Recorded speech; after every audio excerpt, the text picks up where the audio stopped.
Hello and welcome to a special edition of Behind the Dreams. On this week we are in Witney in Oxfordshire to meet one of their finest footballers to grace the pitch in recent years. However, there's an added bonus this week. Not only has this sportsman become professional in one sport, but last summer they became professional in another sport. I think that's enough. Let's go meet him.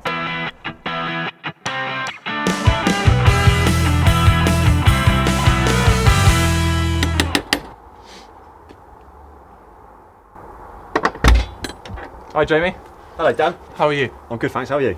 This week's sports star is Jamie Cook, who at 35 is swapping goals for 18 holes as he aims to become a professional golfer. His previous football clubs include Oxford United, Stevenage and Crawley. Fantastic. Do you want to come in? Yes please, cheers. Right Jamie, where to start? You've had a professional football career, you're now playing professional golf, also playing non-league football. How has this drastic change all come about now?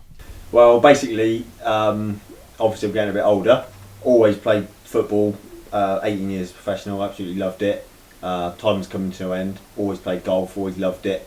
Played it since I was about 12 years old and always thought it's something I'd like to do. And as my football career's coming to an end, I thought I'd do the PGA course and become a professional golfer. So how come you chose football at the beginning of your career when you were just 16 rather than golf? It wasn't so much I chose it, it was just how it went. I mean, I had loads of teams after me from like 13, 14 years of age. I was really good back then.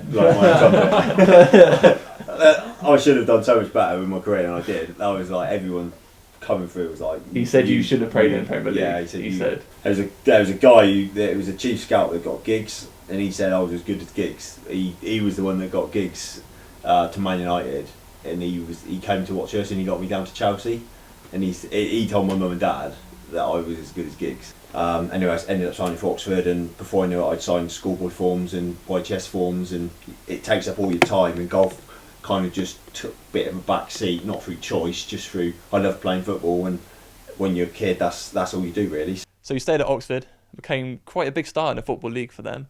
And then you sort of took a backward step down into non-league football with Boston and Stevenage. How did that make you feel, dropping down the divisions? It was difficult at Oxford. I mean, the 4 or 5 years, my first 4 or 5 years as a pro, we rolled through the managers. I mean, we had 5 or 6 different managers, and as a youngster trying to establish yourself and get a chance in the first team, it was difficult because new managers come in, they always go for senior players, which is understandable and fair enough. And what about your move to Stevenage Borough? I heard you perhaps sort of gave up football for a little bit? Yeah, I left Boston and went to Stevenage. I had a year there, and that was the point where I kind of got a bit demoralised. I mean, the style of football we were playing in the conference compared to when I'd first come through Oxford, it was completely different. I mean, we were just kicking it long. It was just physical football, and that wasn't ideal for how I played, and I kind of lost a bit of interest in it. Left Stevenage and decided to give up. So I kind of give up football for a year. Yeah, it wasn't the best time in my career, I would say. So yeah, as you said, you worked your way back up from Russian Diamonds to then Crawley, where you experienced every boy's little dream really, playing the FA Cup at Old Trafford against Manchester United in the 5th round. What was that like? Yeah, that was it was incredible. We was on a really good cup run. We were top of the league, so it was going really well anyway. And then sat at home watching the FA Cup with Man United at Old Trafford. So it was a bit of a surreal moment, but real amazing. And then the whole experience, it was incredible. It was incredible to play there. I think it was 85,000 full house. Yeah, it was an amazing day. We done really well actually. It sounds a bit bizarre because we was a non-league team, but we only lost 1-0, and we actually had the majority of the play second half. We created 2 or 3 really good chances. We hit the bar. Our keeper made a couple of really good saves, a couple of near misses. So it was a real good experience for the whole team, and I think it probably spurred us on to go on and win the league as well. Short from Darren Gibson this time. Better angle for the cross, isn't it? And into the net by Wes Brown. Manchester United have the breakthrough. So as we were talking about playing on those dizzy heights, full house at Old Trafford, what's it like now at Northleigh in non-league? How are you enjoying life there? I'm actually enjoying it. Yeah, we had been on a good run, got up into the playoffs. But yeah, I'm enjoying it. Playing up front, we got some really good players actually for the level we're at, and they create a lot of chances. So I'm not having to do loads, just get in the box and try and get on the end of a few of the chances they're creating. And yeah, it's all right. I'm enjoying it. Not bad for a veteran striker then. Yeah. And now the ultimate question, when are you going to hang up your boots now that you're becoming a professional golfer? I've been considering it because of injuries, and it's difficult. Like, I broke my finger not long ago playing football, so I had to have a month off from the golf. That's an issue that I need to consider. But on the other hand, I still really enjoy playing football. So, and it is good for your fitness as well. It keeps me fit, keeps me in good shape. So, and because I'm still enjoying it, I want to keep playing as long as I can, really. I mean, if there is a point where the golf starts overtaking and I don't have the time for the football, or the risk of the injury becomes too much, then I'll have to call it a day. But at the moment, I'm going to try and manage it and see how we go. Coming up. Always loved golf. Since I was about 10 years old, I played it. Football was coming to an end, wanted something else to do, and so I thought, why not try and do something else I love.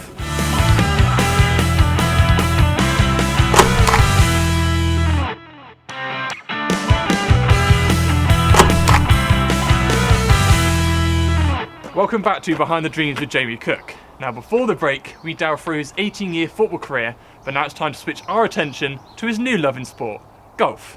As you can see, we're all packed and ready to go. So we'll see you there.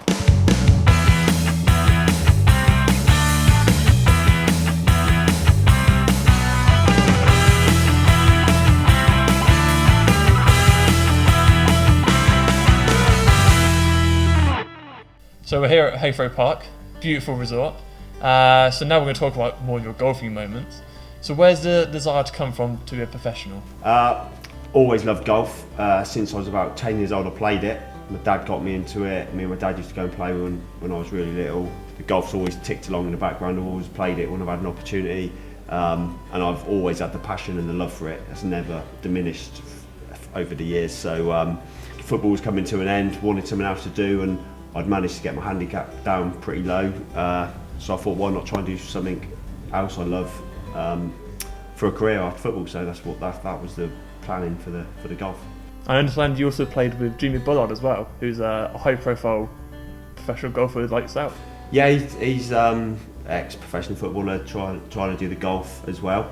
I used to live in Peterborough where when he was playing for Peterborough, and we had some lads at Boston that had come from Peterborough, so they kind of knew him. So we'd all go and play golf at Thorpewood, which is a golf course just on the edge of Peterborough where we all lived, and it was good fun. Now you actually work here at Haythrow Park as well, so explain to me a little bit about your job. Basically, I'm assistant professional, so we've got a head professional who is in charge of everything, and then there's me working alongside him. Basically, I'm kind of just working in the shop, selling stuff in the shop, checking in the golfers, making sure they're all sorted for their rounds, sorting out stuff that they might need for their rounds, and then also getting the lessons. People come in requiring lessons. Me and Ben can go do the lessons, so we do that.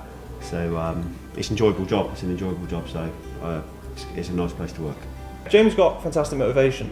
He came here as a great golfer anyway, and he really supports the members with his playing. So he gets out and mingles with the members and goes out and plays with them, which is fantastic.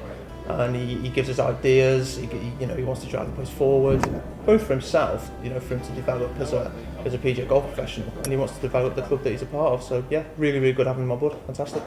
So basically, I've never played golf before. Yeah. So can you go through the basics of putting with me? Yeah, of course. Right, address the ball a little bit further away. Put the putter behind the ball. Let's try and keep your back straight, and basically using your shoulders, not your arms, take the clubs back and through towards the hole. Right, let's go home. So now, looking back on your football career, you're now 35 years old, coming as a professional golfer. How far do you take yourself or want to go in the sport now? Well, realistically, I just want to make a living doing what I love doing. So I want to play competitions because I love it. I love the competition. If I can pick up a few quid extra prize money and stuff along the way, that would be brilliant. so long as I'm enjoying myself, I'm doing lessons, I'm earning a living, I can get by, and I'm doing it in an environment I love, which golf is something that I love, then that'll be good for me. Then, and anything else is a bonus. I mean, you never know. I'll be working on my golf a lot. If you get to a standard where you could win a couple of tournaments and pick up a few quid extra along the way, which makes your lifestyle a little bit nicer, then that'll be brilliant. Certainly, and I wish you best of luck, definitely. Now, some of our viewers will want to know this question. It's sort of the ultimate one: football or golf? If you had to choose one, which would it be, and why? For the experiences I've had so far in my career, I've got to say football, because I've had some highs that will live with me for the rest of my life. I'm hoping I can achieve, or maybe eclipse, who knows, them highs in golf.